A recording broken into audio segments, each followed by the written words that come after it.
Welcome, everyone. Today, we're diving into a really comprehensive technical explainer on IPv6 troubleshooting, and we are specifically zeroing in on a highly frustrating network mystery.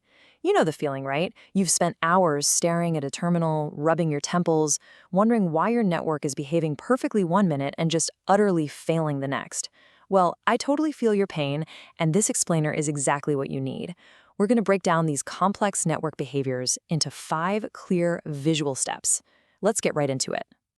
So let's look at this classic hair-pulling scenario. Imagine this. Your small packets flow perfectly. You ping the server and bam, the response is immediate. But the absolute second you initiate an SSH session or try to push a large HTTPS transfer, the whole thing completely stalls out.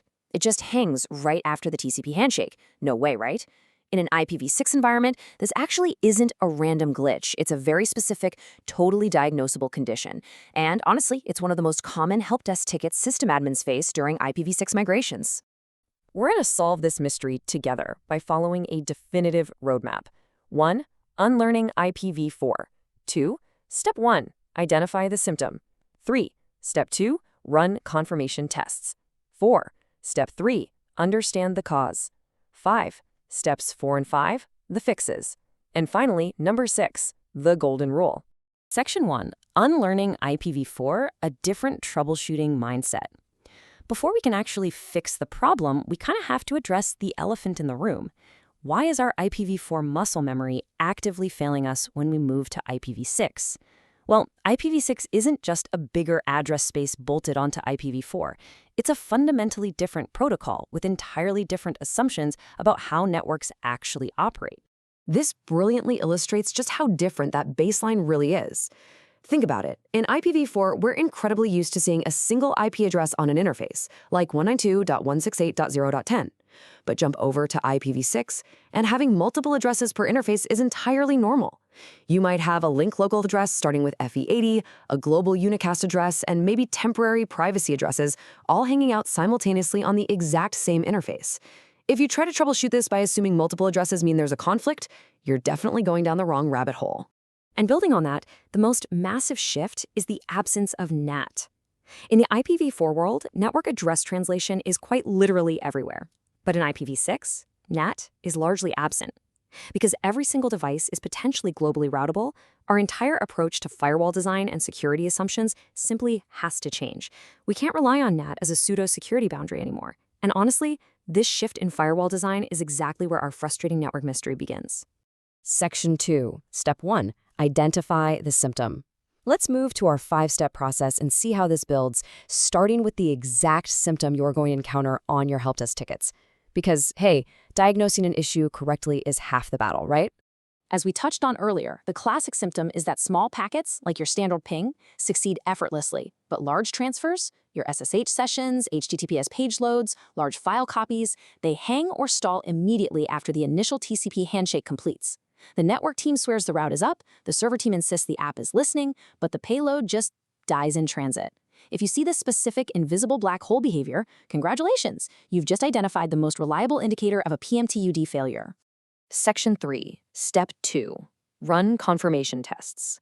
Once you suspect PMTUD, which stands for Path MTU Discovery, by the way, we don't just guess. We scientifically confirm the diagnosis, right from the command line.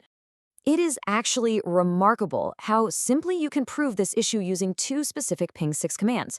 First, you send a ping with a small packet size, let's say 100 bytes. It succeeds because it easily fits within the smallest link MTU in the path. Simple.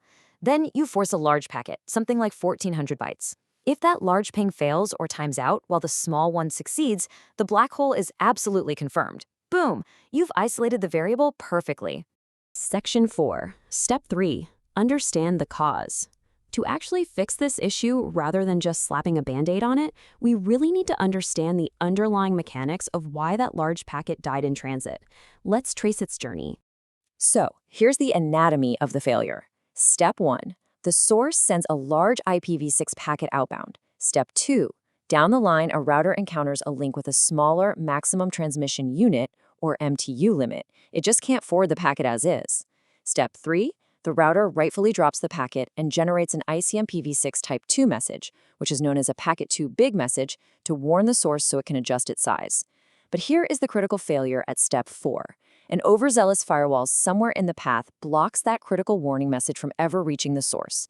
It's like sending an important warning letter and someone just shreds it at the post office. So the absolute crucial point here is that PMTU failure is not a routing bug, and it's definitely not a server crash. It's a communication breakdown, purely caused by blocking the very messages the network relies on to adapt. The source keeps sending large packets, the router keeps dropping them and sending warnings, and the firewall keeps silencing those warnings. The result? An invisible black hole where your data just vanishes into thin air. Section 5, Steps 4 and 5, the fixes. Now that we've properly diagnosed the illness and understand its anatomy, let's prescribe the cure. This is exactly where we bring the network back to life. Step 4 is our primary fix, and it goes straight to the root of the problem. You absolutely must explicitly configure all firewalls in the path to permit ICMPv6 Type 2 inbound. This packet too big message is strictly required for large packet transfers to succeed across varying network links. Make no mistake, if you miss even one middle box or firewall in the chain, that black hole remains. As a quick, incredibly important side note directly from the source material, I really want you to burn this number into your memory. 1280. This number represents the absolute minimum MTU in bytes for an IPv6 link. You should never, under any circumstances, configure your interfaces to have an MTU lower than 1280. If you do, you are literally violating the core IPv6 protocol standards and inviting a whole host of completely bizarre network failures. Just don't do it. But okay, what if you don't control the upstream firewall that's dropping the packets? Maybe it belongs to an ISP or some partner organization. Well, in that case, step 5 is your alternative fix. You can configure TCP MSS clamping on your own router's interface. For example, using a command like IPv6 TCP adjust MSS 1440 forces the TCP connection to use a smaller segment size right from the very beginning of the handshake. This cleverly sidesteps the whole PMTUD requirement entirely because the packets are never large enough to trigger a packet too big error in the first place. Pretty neat, right? Section 6, the golden rule. We've covered the symptoms, the cause, and the fixes. Finally, let's zoom out to the most important takeaway from this entire troubleshooting explainer. This is the paradigm shift you really need to embrace. This quote from the source says it perfectly. Never block ICMP6 entirely. In the old days of IPv4, blocking ICMP was often considered an accepted, sometimes even standard security practice to hide from ping sweeps. But doing so in IPv6 fundamentally breaks essential network operations. ICMPv6 is how path MTU discovery works. It's how Neighbor Discovery Protocol, or NDP, replaces ARP. It's how routers are found. It is definitely not an optional diagnostic tool. It is the very heartbeat of the IPv6 protocol.